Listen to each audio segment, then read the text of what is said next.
When billionaire Arthur Harrison's son began to fade and every expert failed, a Maid's 12-year-old daughter saw what no doctor could and changed everything. In a house built on wealth and silence, a boy was dying, and no one could explain why. 6 months. For doctors, countless tests, all pointing to nothing. His father demanded answers. The experts offered theories, but the truth was sitting quietly in the corner. A Maid's daughter, 12 years old, watching what no one else could see. Because sometimes, the smallest eyes notice what the smartest minds overlook.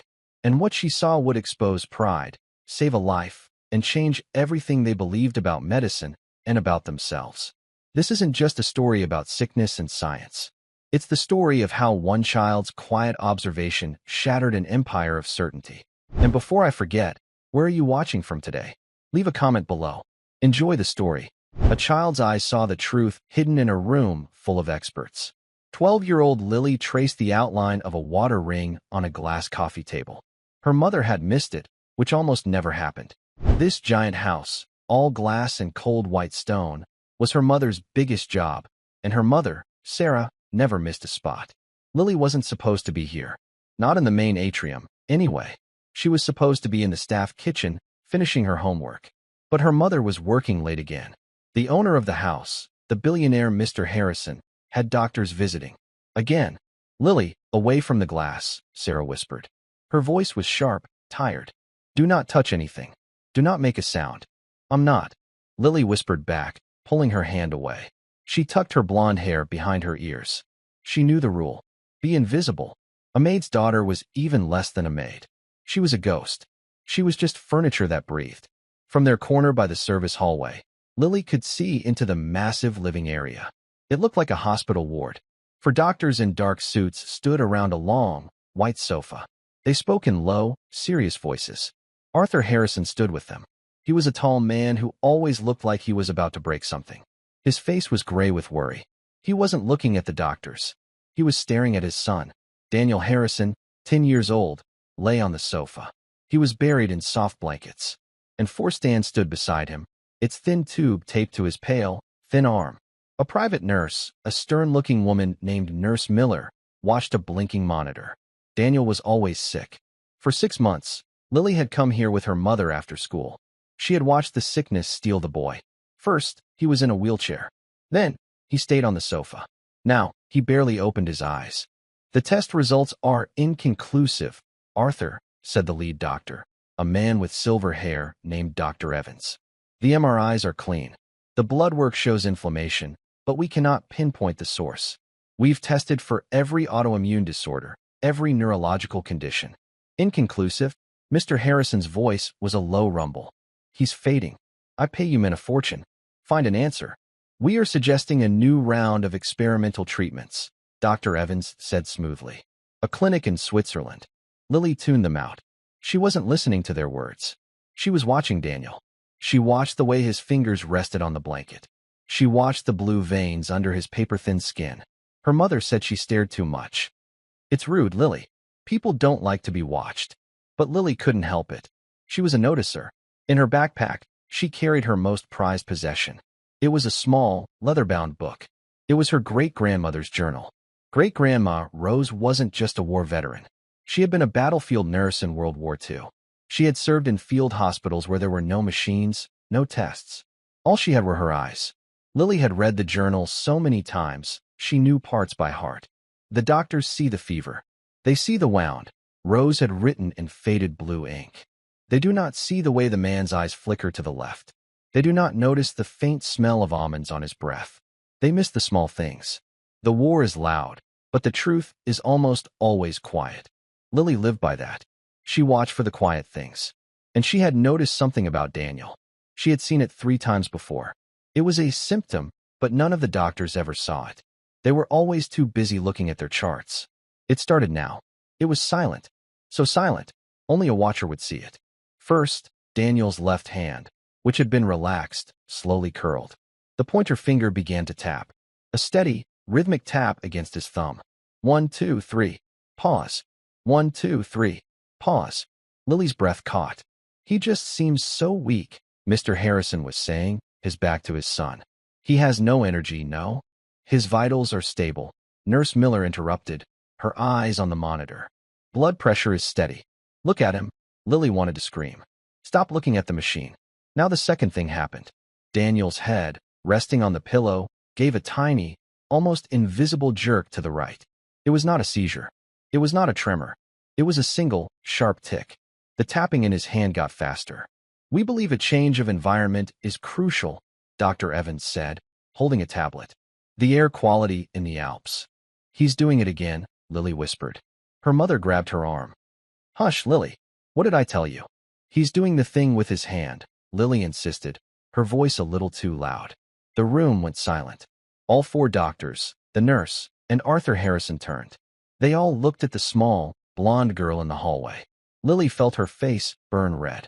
Her mother's fingers dug into her arm like claws. Sarah, what is the meaning of this? Mr. Harrison snapped.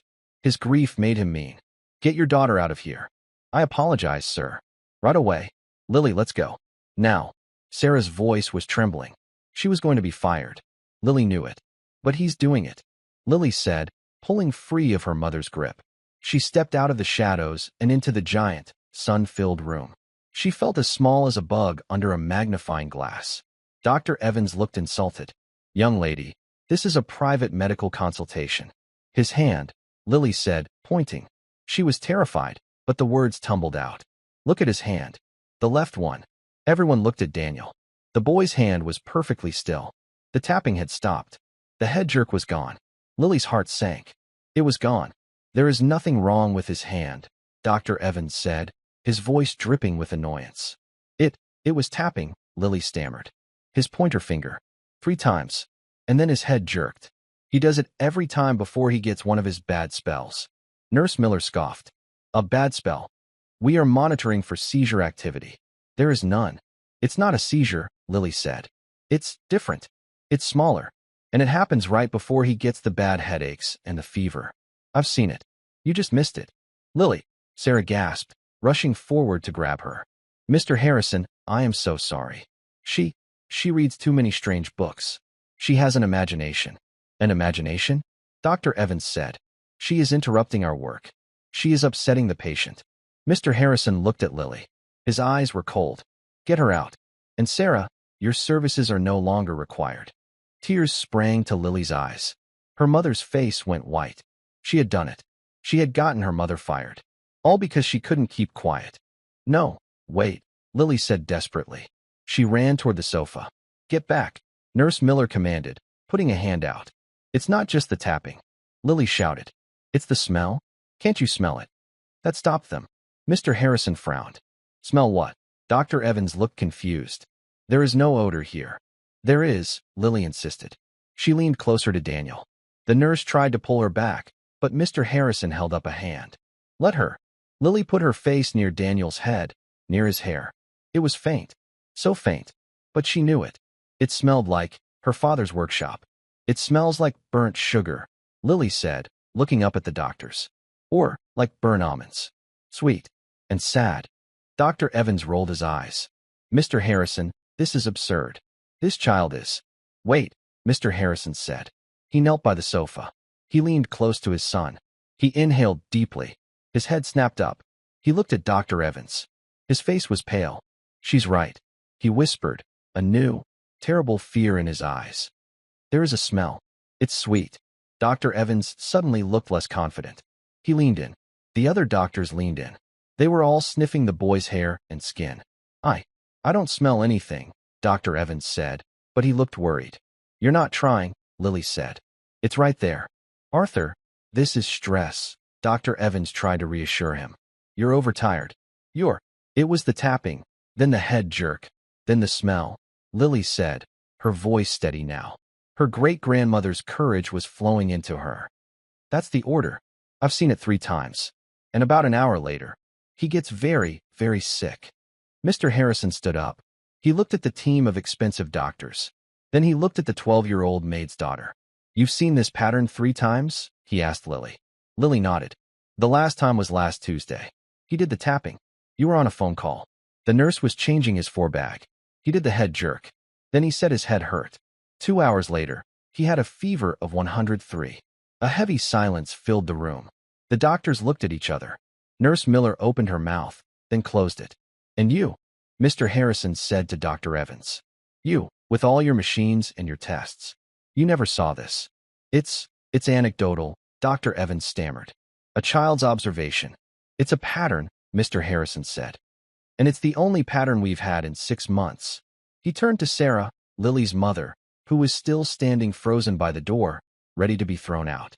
"Sarah," Mr. Harrison said. "Yes, sir," she whispered, her hands shaking. "Your daughter," he said, his voice flat. "She will stay here. With Daniel. Sir, she will sit in this room. And she will watch him. If he taps, if he jerks, if she smells anything, she will tell us." Immediately, Dr. Evans stepped forward.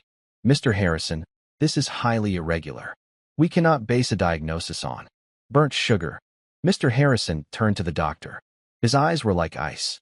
"You have failed me for 6 months. You've brought specialists from all over the world. They have all failed.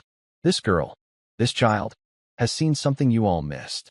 He pointed a finger at Dr. Evans. "So from now on, you work for her."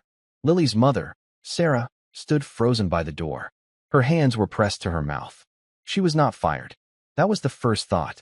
The second, more terrifying thought was, what happened now? Dr. Evans adjusted his expensive tie. His face was a mask of professional calm, but his eyes were furious. He had been humiliated by a child. "Mr. Harrison," Dr. Evans said, his voice tight, "I must advise you. This is unorthodox. We are medical professionals. She is a girl. You are placing your son's health in the hands of an anecdote." "An anecdote you missed," Harrison replied, his voice dangerously quiet. "You've had 6 months to find something. You found nothing. She found a pattern in one afternoon of watching." He turned to the stern nurse. "Nurse Miller." "Yes, sir," she said, her back rigid. "Get a chair. Place it 6 feet from my son's sofa." "Sir." "Get her a chair," he commanded. "She will not leave this room. Not until I say so." "Sarah," he said, looking at Lily's mother. "Yes, Mr. Harrison," Sarah whispered. "You will report to the head housekeeper, Mrs. Davies. Tell her you and your daughter will be staying. You are on call. Mrs. Davies will arrange a guest suite for you." A guest suite, not a staff room. The line, already blurry, had just been erased. Nurse Miller returned with a heavy upholstered chair. She placed it on the white marble floor with a soft thud. It felt final. Lily looked at her mother. Sarah's eyes were wide with fear. She gave Lily a short, sharp nod, as if to say, "Be brave. Don't speak. Just do as he says." Then, Sarah backed out of the room, disappearing into the service corridor. Lily was alone. She was alone with the billionaire, the angry doctors, the resentful nurse, and the sick boy. "Sit," Mr. Harrison said to Lily. Lily walked over to the chair. It was soft, much nicer than any chair in her own home. She sat on the very edge of it. Her backpack, with her great-grandmother's journal, was still on her back. She didn't dare take it off. "Now," Mr. Harrison said, turning back to the medical team. "You will wait. You will all wait." "Arthur, this is preposterous," Dr. Evans protested. "We have appointments. We have other patients." "Cancel them," Harrison said. "Or send me your bills for the day. I don't care. You are not leaving until you see what she saw." The 3 other doctors looked at each other. They were trapped. They were being paid fortunes to be held hostage by the observation of a 12-year-old. The room fell into a deep, awful silence. The only sounds were the quiet beeps of the medical monitor, the hum of the air conditioning, and the rustle of Dr. Evans's suit as he paced angrily by the floor-to-ceiling windows. Lily did not move. She did not look at the doctors. She looked at Daniel. She watched his face. It was so pale, his eyelashes looked like dark smudges on his skin. She watched his chest. The blanket rose and fell, shallowly, but steadily. She watched his hands. They were still. The war is loud, but the truth is almost always quiet. Great-Grandma Rose's words echoed in her head. Lily tried to pretend she was in that field hospital. She wasn't a maid's daughter. She was a nurse. She was a watcher. She had a job. An hour passed. The sun shifted, and the light in the atrium turned from white to a warmer gold. Nurse Miller checked Daniel's for drip. She took his blood pressure with an automatic cuff. "Vitals remain unchanged, Mr. Harrison," she announced. She glanced at Lily. "No tapping. No smells. He is perfectly stable." Her voice was cold. She was trying to prove Lily was a liar. He's not stable, Lily said. Her voice was small, but clear in the quiet room. He's just waiting. Waiting for what? Dr. Evans scoffed. His next imaginary symptom? It's not imaginary, Lily said, her hands balling into fists in her lap. Lily. Mr. Harrison's voice was sharp. She looked at him. Do not speak unless you see something. Just watch. That is your only job. Yes, sir, she whispered. She understood. She was not a doctor. She was not a person, really. She was a tool. A piece of equipment. She was the Lily monitor. Another 30 minutes crept by. The tension was painful. One of the younger doctors cleared his throat. Dr. Evans, perhaps we should review the latest. Quiet, Mr. Harrison commanded. And then, Lily saw it. She leaned forward. Her heart started to pound. What is it? Harrison demanded, seeing her move. His hand, Lily breathed. His left hand. Look, everyone stared at Daniel's hand. It was happening. The pointer finger. It slowly, deliberately, began to tap against the thumb. 1, 2, 3. Pause. 1, 2, 3. Pause. It was exactly as she had described. It was not a tremor. It was rhythmic. It was specific. My God, Mr. Harrison whispered. He moved closer to the sofa. Dr. Evans stared, his mouth slightly open. He had never seen this. He had only ever seen the reports. The numbers. The charts. It's a focal-aware seizure, Dr. Evans said quickly, recovering himself. A simple partial seizure. It's localized. It's not. Wait, Lily said. The next part. As they all watched, Daniel's head gave that tiny, sharp jerk to the right. A single, muscular tick. That, Lily said. He always does that second. It's part of the same seizure cluster, obviously, Dr. Evans said, but he was watching Daniel with a new, intense focus. Now, Lily said, her voice dropping. The smell. She stood up from her chair and walked a few steps to the sofa. She leaned over the boy. Nurse Miller started to object, but Mr. Harrison waved her to silence. Lily inhaled near Daniel's hair. It was there. Faint, but stronger than before. The smell of burning sugar. A sweet, metallic, sick smell. It's here, she said, looking at Mr. Harrison. Harrison knelt beside her. He sniffed. His face went gray. Yes, it's stronger. He looked at Dr. Evans. You smell this. It was not a request. Dr. Evans, the top neurologist in the state, looked deeply uncomfortable. But he bent down and put his nose near the 10-year-old's head. He was silent for a long moment. He inhaled again. It's faint, he said. He sounded shaken. Acetone. No. It's fruity. Or, yes, like burnt sugar. He straightened up. The look of arrogance was gone. He looked confused. He looked, for the first time, afraid. What is it? Mr. Harrison demanded. What does that mean? Tapping, a head jerk, and a sweet smell. Dr. Evans looked at his colleagues. They looked just as baffled. I don't know, Dr. Evans admitted. A sweet smell can indicate diabetic ketoacidosis, but his blood sugar is normal. It can be a sign of certain metabolic disorders. But we've tested for those. We've tested for everything. Test again, Harrison ordered. But we don't know what to test for. Dr. Evans said, his frustration rising. This combination of symptoms, it's not in the literature. A focal seizure followed by this specific olfactory, it's not a known syndrome. Then find it, Harrison said. It could be nothing, Nurse Miller said, her voice sharp. It could be the soap. It could be the laundry detergent. It's not, Lily said. It's him. It's coming from him. And how would you know? The nurse snapped. Because, Lily said, it only happens when the tapping starts. The rest of the day, he just smells like a boy. But when he does the tapping, he smells like this. It's like the sickness is coming out. Daniel's eyes flickered open. He moaned. My head, he whispered. His voice was a dry rasp. Nurse, my head hurts. Lily looked at the clock on the wall. It's starting, she said to Mr. Harrison. Just like last Tuesday. First the tapping, then the smell, now the headache. The fever comes next. Mr. Harrison looked at Nurse Miller. His medication. Now. Yes, sir. The nurse hurried to prepare a syringe. Dr. Evans was watching Lily. He was no longer looking at her as a child. He was looking at her as a variable he could not explain. How long have you suspected this? He asked her. Lily shrank back a little. I don't suspect, sir. I just watch. She has a book, Sarah said. Everyone turned. Lily's mother was standing in the doorway. She held a glass of water for Lily, but she was too scared to enter the room. "Mr. Harrison, sir," Sarah said, her voice shaking. Her great-grandmother. She was a nurse. In the war. She wrote a journal. Lily, she reads it all the time. It taught her to notice things. Mr. Harrison looked at Lily, at the backpack she still wore. "The journal," he said. "Show it to me." Lily's hands went to her backpack straps. She felt like she was being asked to hand over a piece of her own body. That journal was private. It was Rose's. But the most powerful man she had ever met was looking at her. Slowly, she slipped the backpack off her shoulders. She unzipped the main pocket. She pulled out her school books, her pencil case. And at the bottom, wrapped in a thin piece of cloth, was the small, worn leather book. She walked forward and handed it to Arthur Harrison. He took it. He unwrapped the cloth. He opened the fragile, yellowed pages. The room was silent as he read the elegant, faded script from 1944. He read for a full minute. Then he looked up, not at Lily, but at Dr. Evans. "She writes here," Mr. Harrison said, his voice holding a strange new respect. "The machines can tell you if a heart is beating, but they cannot tell you why it is beating.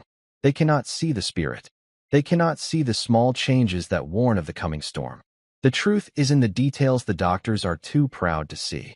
He closed the book gently. He handed it back to Lily. "You will stay, Lily," he said. "You will not just watch. You will tell Dr. Evans what you see. You will tell him what you think." "Sir, I must object," Dr. Evans said. This is the new plan, Dr. Harrison said, his voice like iron. "You and your team will work from this room. You will not leave. You will have your computers, your phones. You will research burnt sugar and focal seizures. You will test for every metabolic disorder you missed. And your primary source, your consultant, is this 12-year-old girl. Now get to work." The vast living room, once a showpiece of cold, modern wealth, had become a prison. Dr. Evans and his 3 colleagues claimed the giant marble dining table. They opened laptops. They plugged in portable hard drives. They spoke in low, fast voices. Run a full metabolic panel. Again, Dr. Evans ordered one of his team. But this time, flag for all branch-chain amino acids. The smell, that burnt sugar, it's characteristic of one thing. "You're thinking MSUD?" the younger doctor asked. "Of course I'm thinking MSUD," Dr. Evans snapped. "Maple syrup urine disease. It's rare, but the olfactory signal is unmistakable." "But doctor," the third doctor, a woman, interjected, "MSUD is congenital. It presents at birth. The boy is 10. He was healthy until 6 months ago. It doesn't fit the timeline. It's an intermittent variant, perhaps," Dr. Evans argued, "triggered by a virus or stress. It's the only lead we have. Get the lab on the phone. I want a stat sample drawn." Lily sat in her chair. She was 6 feet from Daniel, who had drifted back into a restless, medicated sleep. Mr. Harrison stood by the window, his back to the room. He was a statue made of anger and fear. He listened to the doctors argue. Lily felt a familiar knot in her stomach. Hunger. Fear. It was the feeling she got when she knew her mother was worried about rent. It was the feeling of being small in a world of big, loud, certain people. The doctors were loud. They used words like congenital and amino acids. They sounded smart. They sounded like they knew. Lily looked down at her backpack. She pulled out her great-grandmother's journal. She opened it to a random page. Her finger traced the old, elegant handwriting. The men with the most books are often the last to see the answer.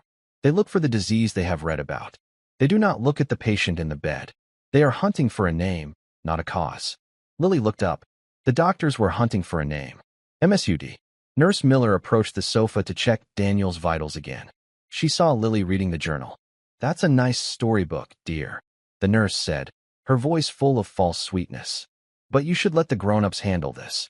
We don't need fairy tales. We need medicine." Lily's face flushed. She closed the journal. "It's not a storybook," she said quietly. "Oh." Nurse Miller smiled, a cold, thin smile. "What is it, then?" "A book of magic spells." "It's my great-grandmother's," Lily said, her voice shaking slightly. She was a nurse. In the war. She saved a lot of people. "The war?" Nurse Miller scoffed. "My goodness. They didn't have antibiotics, did they? They didn't have MRIs. They were basically using leeches and prayers. This is the modern world, child. We have science." She pointed to Dr. Evans. They are ordering a test. For a real disease. With a real name. Something your little book couldn't possibly know. Lily shrank back. Maybe the nurse was right. Maybe she was just a stupid girl with a stupid book. Maybe the burnt sugar smell was this MSUD thing. But a small, stubborn voice inside her, a voice that sounded a lot like Rose, whispered, "It doesn't fit." Why was Daniel healthy for 10 years? Why did the sickness start 6 months ago? She looked at Daniel. She thought back. She tried to remember every time she had seen him. He was in the wheelchair, after he tried to play soccer with his cousins. He was on the sofa, after he had a physical therapy session. He got the headache last Tuesday, after he spent an hour trying to build a complex Lego tower. A new pattern began to form in her mind. It was not just the tapping, the jerk, and the smell. There was something before the tapping. There was a trigger. While Nurse Miller was drawing a new vial of blood from Daniel's arm, Lily's mother appeared in the doorway. She was carrying a small tray with a sandwich and a glass of milk. She walked timidly into the room. The doctors ignored her. Mr. Harrison glanced at her, then looked away. "Lily, honey," Sarah whispered, holding out the tray. "You have to eat something. It's almost evening." Lily wasn't hungry, but she took the sandwich. "Mom," Lily whispered, "I think I saw something else." "Hush, baby," Sarah said, her eyes darting toward the doctors. She was terrified. "Don't say anything else. You did good. They are working now. Let them work. We shouldn't be here. This is their world." "But they're wrong," Lily whispered. "It doesn't matter if they're wrong." Sarah's voice cracked. "They are doctors. We are the help. Do you understand?" You pointed them to the sofa. "Your job is done. Now be quiet. Eat your sandwich. Do not get us thrown out of here." Lily looked at her mother's pale, frightened face. She looked at the team of doctors, who were now on a conference call with a specialist in another state. They were all talking about MSUD. Lily felt torn in two. Her mother was right. She should be invisible. But Great-Grandma Rose's words were in her head. The truth is in the details the proud men miss. Being proud was a luxury. Lily was not proud. She was just a watcher. An hour later, the stat test results came back. A message pinged on Dr. Evans's laptop. He read it. His face, which had been confident, turned pale. "What is it?" Mr. Harrison demanded, turning from the window. "The test," Dr. Evans said, his voice flat. "The metabolic panel for maple syrup urine disease." "And it's negative," Dr. Evans said, disbelief in his voice. "Completely, totally normal. He doesn't have it." The room was plunged back into silence. The only lead they had, the only real disease they could name, was a dead end. The younger doctor threw his hands up. "Then we're back to square one. There is no known condition that combines these symptoms." "There must be," Harrison growled. "Arthur, we've tested for everything," Dr. Evans said, his voice rising in frustration. "Neurological, autoimmune, metabolic, genetic. We have nothing. The symptoms, the tapping, the smell, they are anomalies. They don't connect." "Yes, they do," Lily said. Every head in the room turned to her. Her mother, who had been hiding in the hall, gasped. Nurse Miller rolled her eyes. "Oh, please. Not again." Lily stood up. Her legs were shaking, but she held the leather journal in her hands. She held it like a shield. "What did you say?" Mr. Harrison said, walking toward her. "They do connect," Lily said, her voice clearer now. You're looking at the wrong part. You're looking at the sickness. You're not looking at what happens before the sickness." Dr. Evans looked insulted. "And what happens before, little girl?" "He gets tired," Lily said. Dr. Evans stared. "He gets tired. Of course he gets tired. He's critically ill. That is a result, not a cause." "No," Lily insisted. "Not sleepy tired. His muscles get tired. I've seen it. He tries to do something. He tries to build with his Legos, or eat with a fork, or stand up. He tries really, really hard. And his muscles, they just stop. They give out. He gets weak." She pointed at Daniel. And then, maybe a few minutes later, the tapping starts. And then the head jerk. And then the smell. And then the headache. She looked straight at Dr. Evans. "It's not the sickness that makes him tired. It's the trying that makes him sick." A new, strange silence fell over the room. Mr. Harrison looked at Dr. Evans. The doctor's face was a blank mask. He was processing this. "Uh-huh," the female doctor at the table said, her eyes widening. "Uh-huh, Dr. Evans. If the trigger is muscular exertion, if it's an exercise-induced event, Dr. Evans's eyes snapped to hers. The arrogance was gone, replaced by a frantic, academic spark. A metabolic myopathy, Dr. Evans whispered. A channelopathy. The muscles fatigue, they can't recover, and they release a toxin. A byproduct. And that is what we are smelling. And that is what is causing the focal seizure. He turned to his team. We've been hunting for the wrong thing. We've been testing his blood while he's at rest. We need to test him after an event. He looked at Mr. Harrison. Arthur, this is a breakthrough. This changes the entire field of inquiry. Mr. Harrison did not look at Dr. Evans. He was looking at Lily. He was looking at the small girl in the oversized chair, clutching a 70-year-old book. We need to trigger an event, Dr. Evans said, his mind racing. We need to induce muscle fatigue. Gently, so we can draw blood at the precise moment of failure. No, Mr. Harrison said. Dr. Evans stopped. Arthur, it's the only way to be sure. We have to.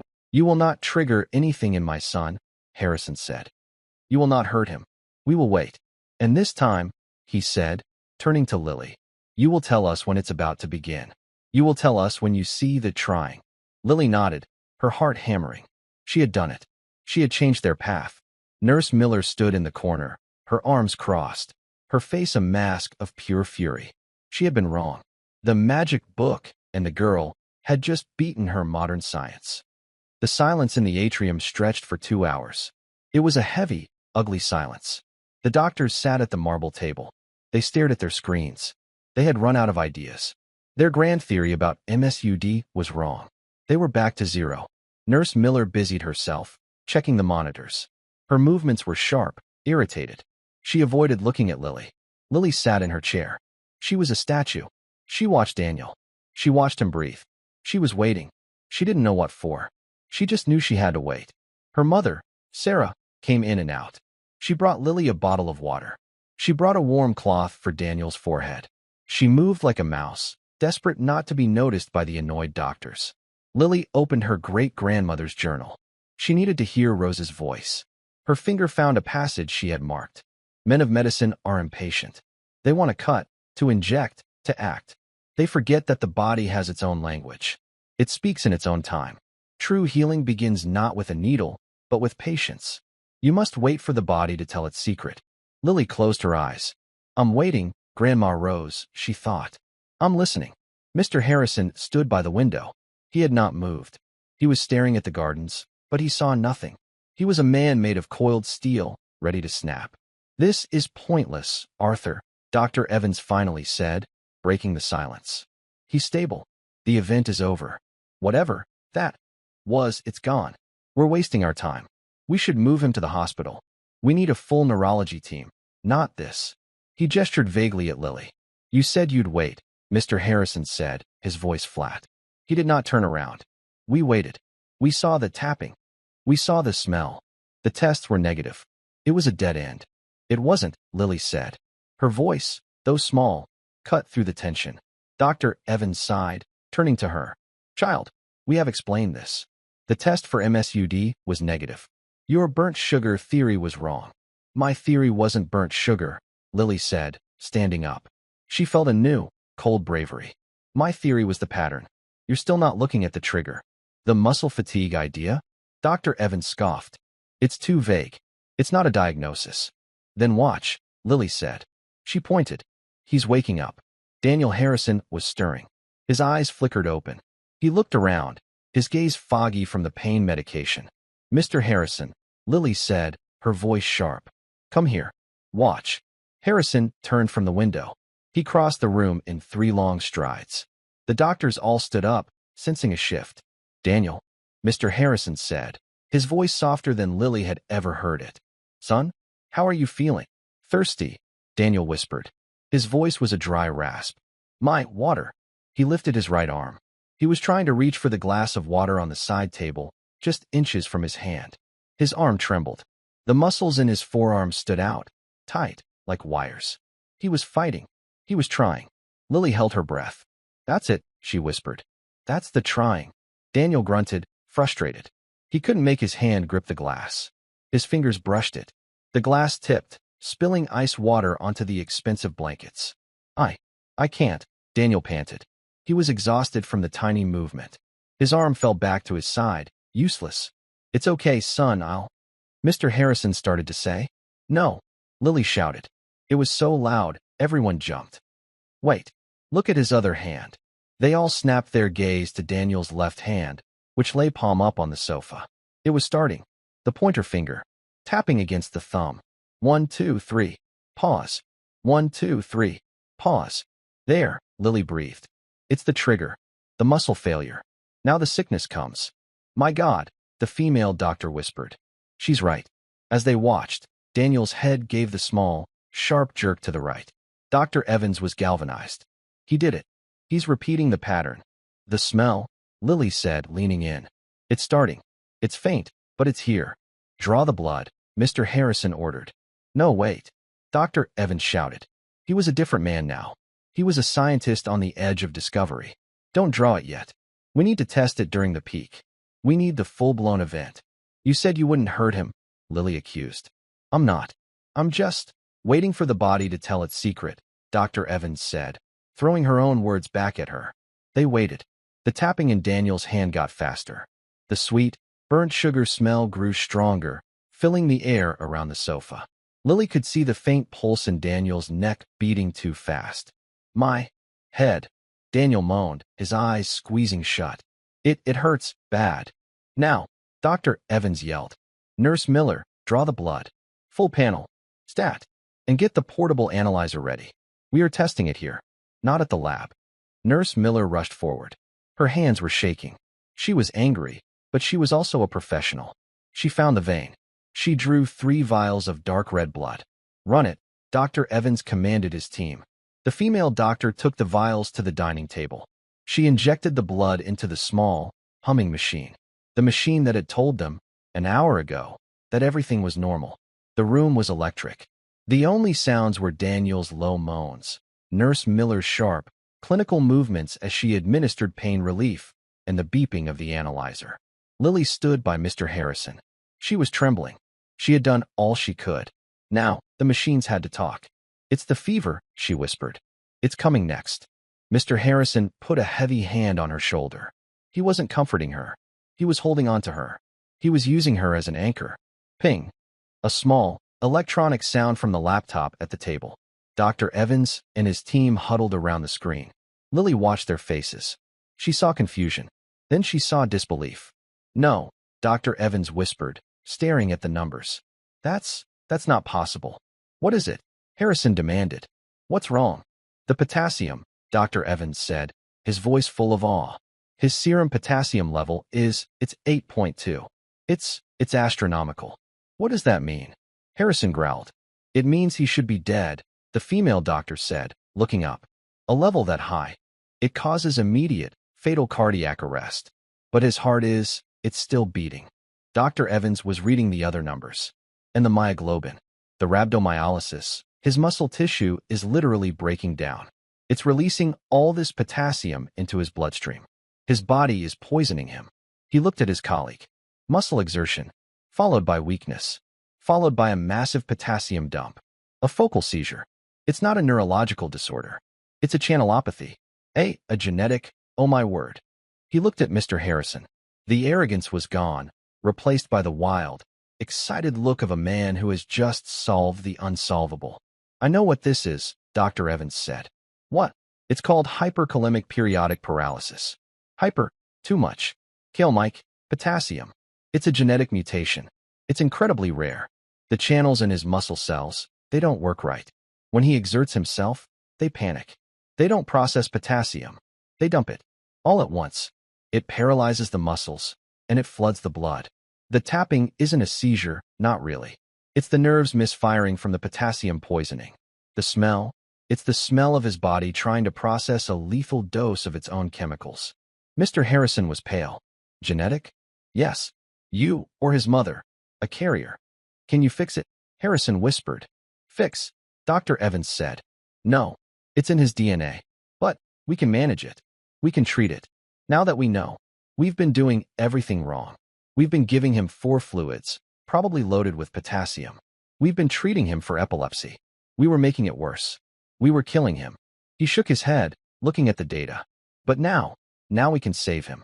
It's a simple fix. A special diet, low in potassium. Glucose injections during an attack to force the potassium back into the cells. It's not a death sentence. It's a life sentence. But it's life. The room was silent. The weight of the last 6 months, the fear, the anger, it all settled. Mr. Harrison finally let go of Lily's shoulder. He walked to the sofa and knelt by his son. Daniel's breathing was already easier. The pain medication was working. Harrison looked at the boy. Then he looked back. He didn't look at the $10,000 a day specialist. He didn't look at the nurse. He looked at the 12-year-old girl in the worn-out sneakers. "Lily," he said. His voice was rough. "Yes, sir?" "The journal," he said. "Your great-grandmother." "Rose," Lily whispered. "Rose," he repeated. "She would be very proud of you." Lily felt tears, hot and fast, sting her eyes. She wiped them away, embarrassed. In the corner, Nurse Miller stood stiffly, her face pale. She watched the billionaire look at the maid's daughter with a respect he had never, not once, shown her. She had been beaten, and she knew it. The tension in the room did not break. It simply changed. It was no longer the sharp ice of fear. It was the heavy, wet air after a storm has passed. Dr. Evans's team was moving fast. The female doctor was on the phone with the pharmacy at the state's largest hospital. Yes, and 4 of D10. Immediately. And oral glucose tablets. No, not a guess. It's a confirmed diagnosis of hyperkalemic periodic paralysis.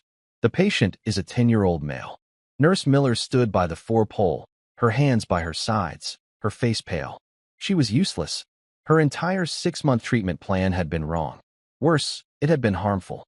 Dr. Evans, his face flushed with the shame of his error and the thrill of discovery, was already writing new orders.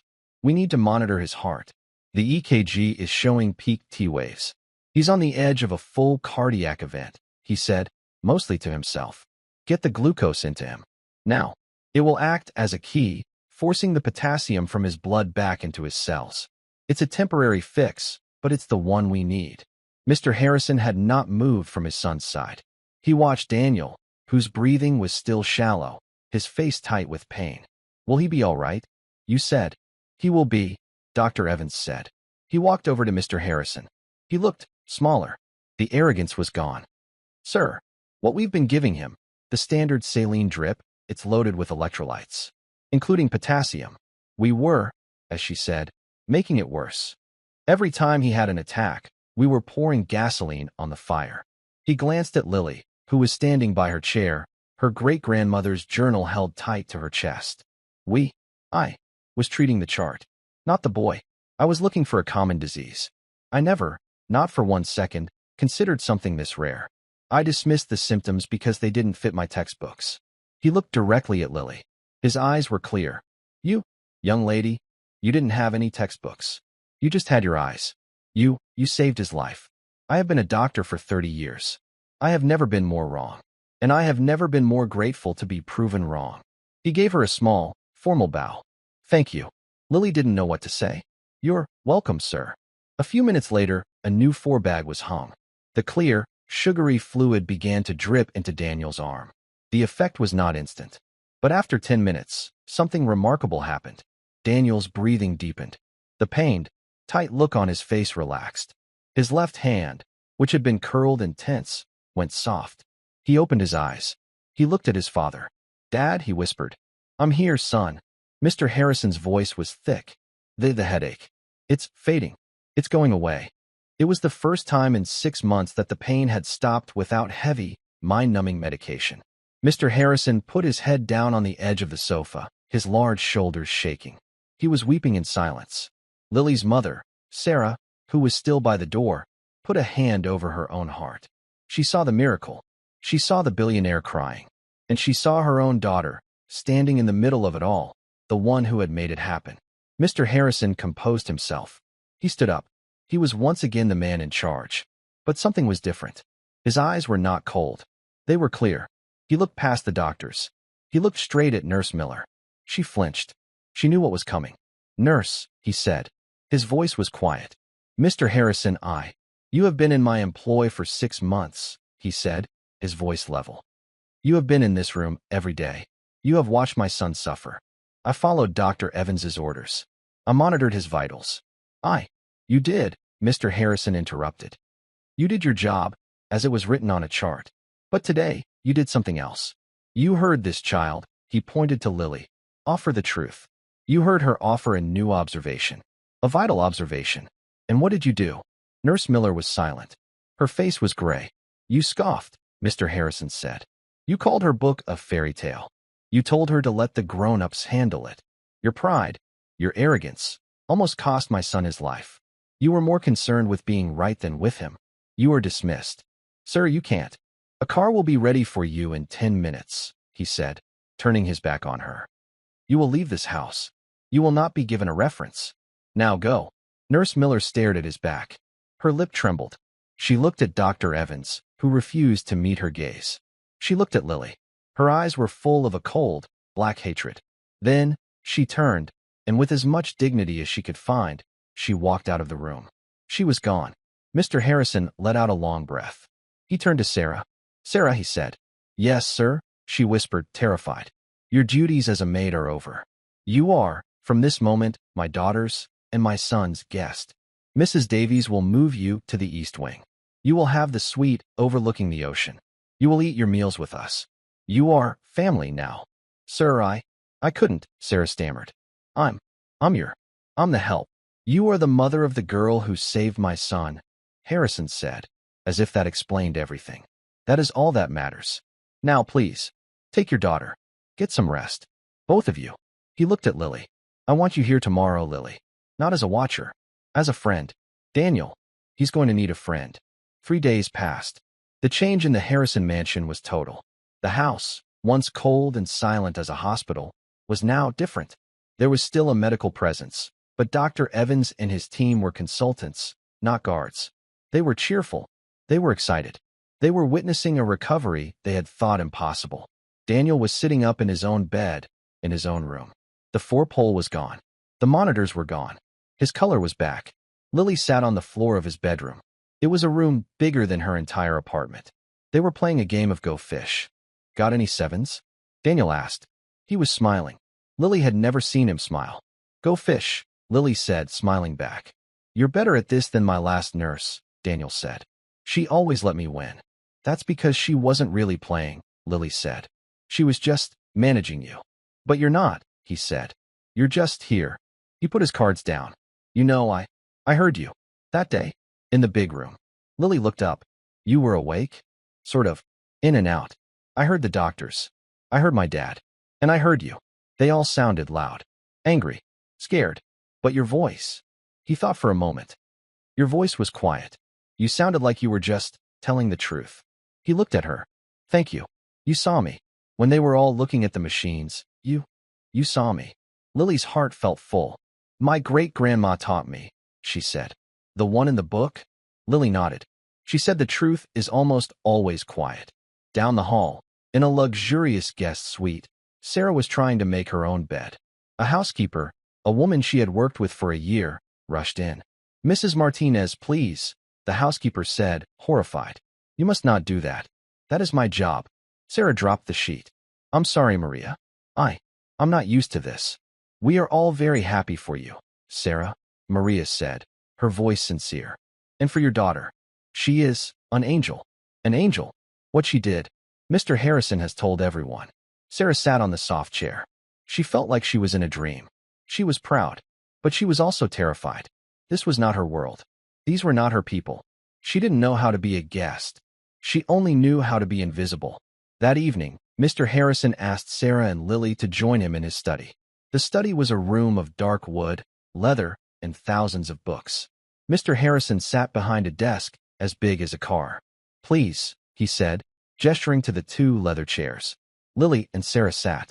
My lawyers have handled Nurse Miller's departure, he said.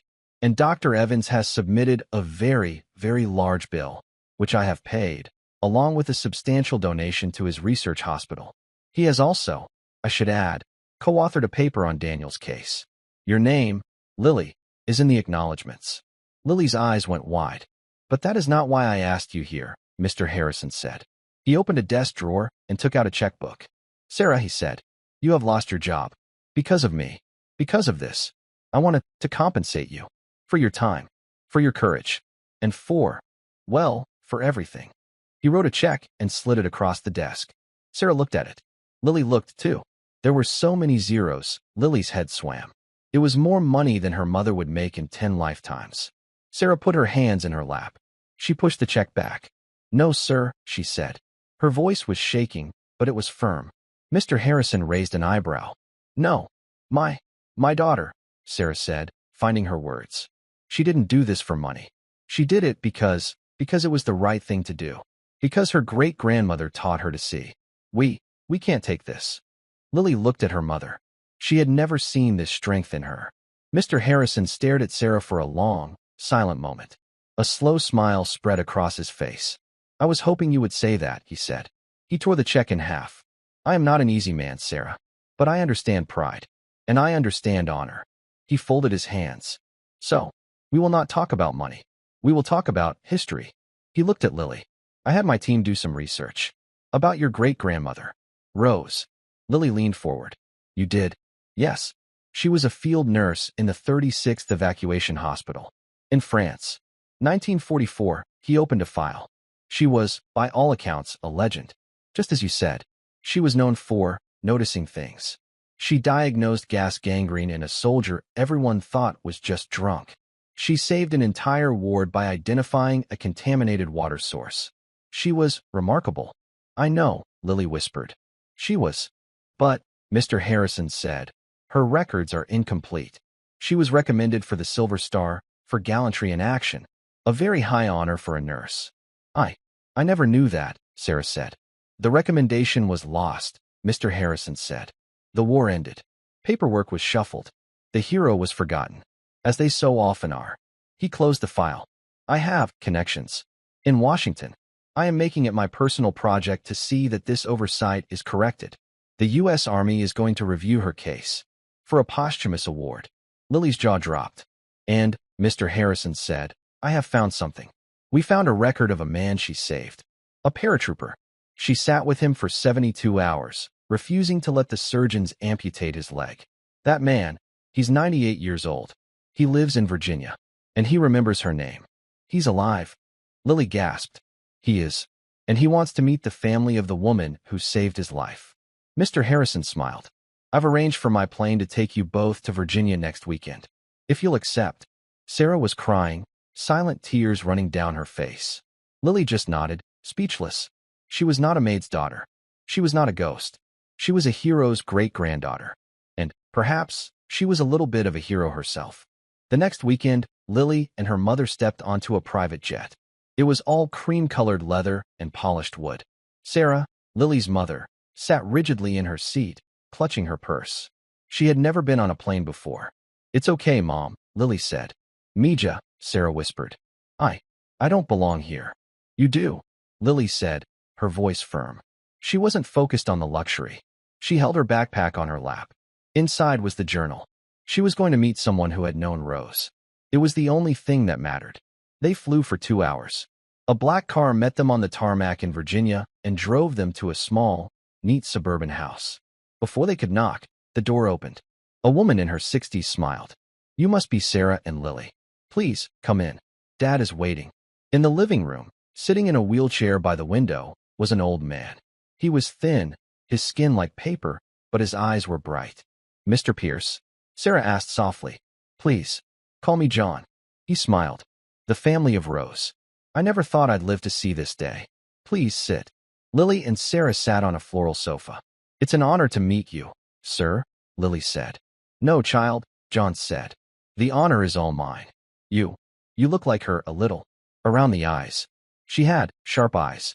Kind, but sharp. She didn't miss anything. Lily felt a shiver go up her spine. "Mr. Harrison, he told us you knew her," Lily said. "In the war." "Knew her?" John let out a small, dry laugh. "Young lady, I owe her. I owe her every day I've had since 1944. He tapped his left leg. "Shrapnel," he said, his eyes going distant. The wound was a mess. The surgeon, a major, he said it was gas gangrene. He said, "We take the leg, or you're dead in 48 hours." They had the tools laid out. Lily leaned forward. Her mother put a hand to her mouth. "I was 19. I was terrified. And then she came in. Your great-grandmother. She put her hand on the surgeon's arm. She said, "Stop, Major." He chuckled. He was furious. But Rose, she wasn't afraid. She said, "He doesn't have gangrene." The doctor said, "Look at it. It's dying." And she said, "No, smell it." The doctor looked at her like she was crazy. But she said, "Gangrene smells like rotten meat. This smells like hot pennies. It's not infection. The shrapnel is still in there, cooking him from the inside. That's the smell." Lily's hands flew to her own mouth. "It smells like burnt sugar." John's eyes met hers. The doctor, he didn't believe her. He wanted to cut, but she shamed him into checking the x-ray first. She was right. My leg was full of metal. She saved me.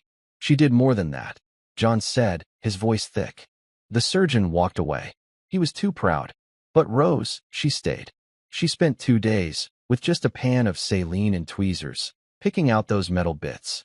She never slept. She saved my leg. She saved my life. He looked at Lily. "I heard what you did. For that rich man's boy. You have her blood, child. You have her eyes." Lily's whole body was trembling. She wrote it all down.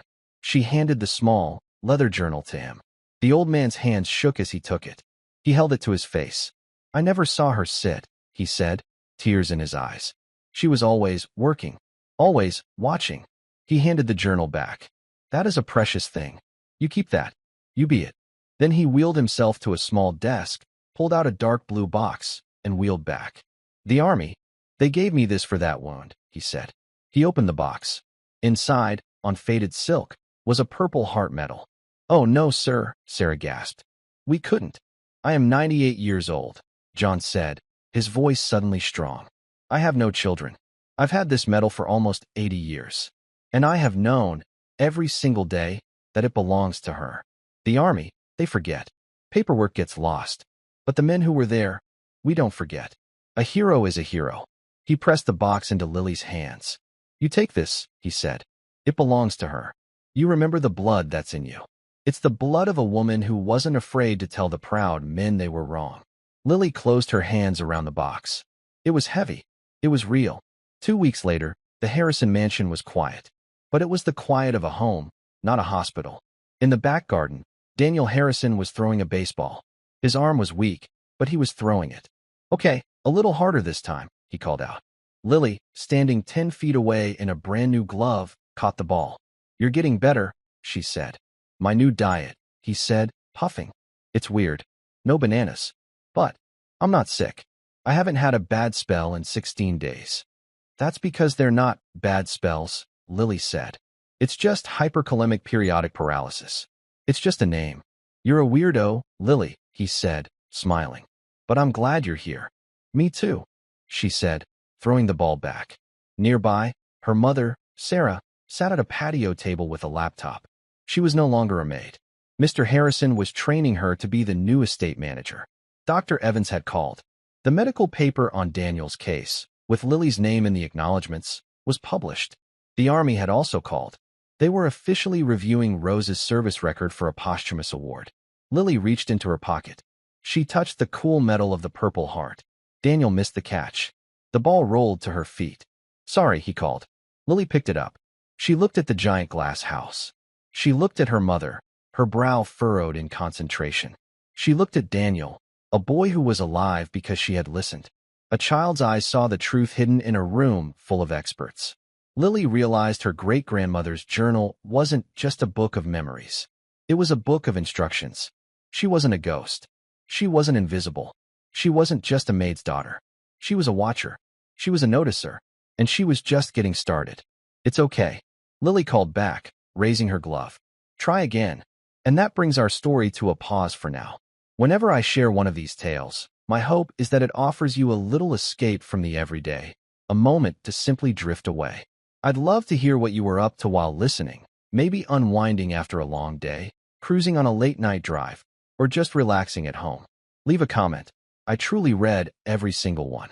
If you want to make sure we meet again, hitting like and subscribing really helps.